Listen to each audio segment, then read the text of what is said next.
How you doing, guys? Bada Bing here. Thank you for joining me today. Yep, the Tokyo Marui M4 MWS doesn't get a lot much better than this, does it? As you can see, it's in the exact same configuration as when you last saw it with me. What can I say? I just love the basic issued M4 look. To me, this is the pinnacle. I just love it. So anyway, while this does look like your just basic M4A1 carbine, I've got something a little bit Gucci lurking beneath the surface. So let's take a look. Just pop out the magazine, drop the bolt, pop the pin. Take a look at this. Now I'll just zoom in. Oh, what's that? Ooh, hello. That's not standard. Let's take it to the table and take a look.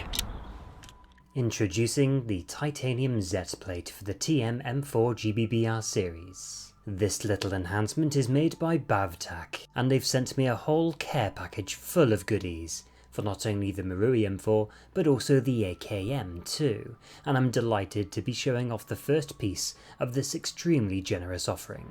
So what is the ZET plate and what is it doing in the M4?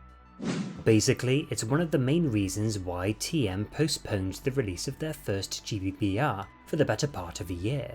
They wanted to develop the most reliable bolt locking device, and essentially they came up with this method where a hooked plate would pop up and catch the bolt carrier. That's the basis of their ZET system. The BavTac Titanium ZET plate offers strength and significant weight reduction. Compared to the original component, which weighs 13 grams, the BavTac plate is a mere fraction at 4 or 5 grams. If you happen to be building a lightweight M4, this would be ideal to shedding the excess fat, and of course, it comes gloriously finished. Speaking of its design, it's obvious it's been skeletonized as much as possible to reduce as much weight as possible. If you're someone that wants to utilize a mag ball bad lever and has inconsistent bolt lock with the original ZET plate, throw in one of these and a lightened piece will more than offset the extra grams the bad lever will add to the bolt lock device. Ollie Talks Airsoft has made a video on this subject, so take a look, he's a gentleman and a scholar. The important features index with the original trigger pack perfectly, although one thing to take note of is the bolt catch hook at the top is set farther forward and the carrier locks back several millimeters forward than it would normally do. Now this is ideal for further reinforcing its bolt locking properties, but honestly this series of GBBRs didn't really need the extra help in this regard. But for those of us using this gas rifle with green gas, propane, what have you, the higher cyclic rate tended to override the speed in which the plate could jump up and engage the bolt carrier. So people used to unscrew the buffer tube one revolution to add a slight addition in timing, and it worked. Now with this, I've gained a larger window of opportunity. The usefulness also extends to colder climates, where the cycling might drop off on those long cold games. The additional shortcut to bolt lock isn't a bad choice, and I cannot think of any reason why I would want to go back to the, let's say, longer stroke bolt hold open. How it performs in person, it's good. The catch on this ZET plate is super crisp, and the jaw bites down so hard on the bolt carrier that it needs a touch more effort to push in the bolt release. That's how positive it is. I was totally confident with the bolt lock device anyway, but this, forget about it. I like this upgrade. And those of you that have tuned into my videos for a long time, you'll know I generally do not go in for upgrades. If a stock rifle does what it's supposed to do out of the box, it's fun to shoot, cycles every shot as well as the first, and has acceptable accuracy, wrap it in a bow and call it a day, I'm happy.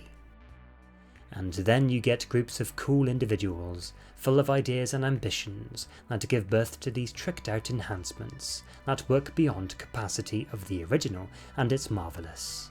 So with the success rate of the original bolt lock being pretty much 100% in my experience, the confidence boost of this particular upgrade will firmly see it in the 110s or 120%. and that's the amount of reassurance I'm granted with this piece right here. Next time, I'll be joined by more BavTac delights with their 140% nozzle return spring, something which my Marui M4 sorely needs for long-term propane usage, and I'll see you there. Also, I cannot wait to upgrade the Marui AKM with BavTac's magic hop-up nub. See the lift on that. It's incredible to have been given this opportunity, and from the depths of my soul, thank you BavTac for gifting me these wonderful products. Everyone, you've got to take a look at what they have to offer, and being UK based, it's amazing to have more talent in my section of the world, see what they can offer you. Before I go, I want to give a shout out to two of the best airsoft communities out there, the Heavy Recoil Club and the Tokyo Marui Gas Blowback Owners Group. If you need any information regarding gas blowbacks and so forth, you can do no better than joining their Discord servers. Both of these communities have supported me, and if you're just beginning your journey in this hobby, join these two and you've got it made. Thanks for watching folks, don't forget to check out my Instagram and Facebook for regular updates. Tap follow, say hi, and see some delicious coffee and gun porn. What more could you want? Take care my friends.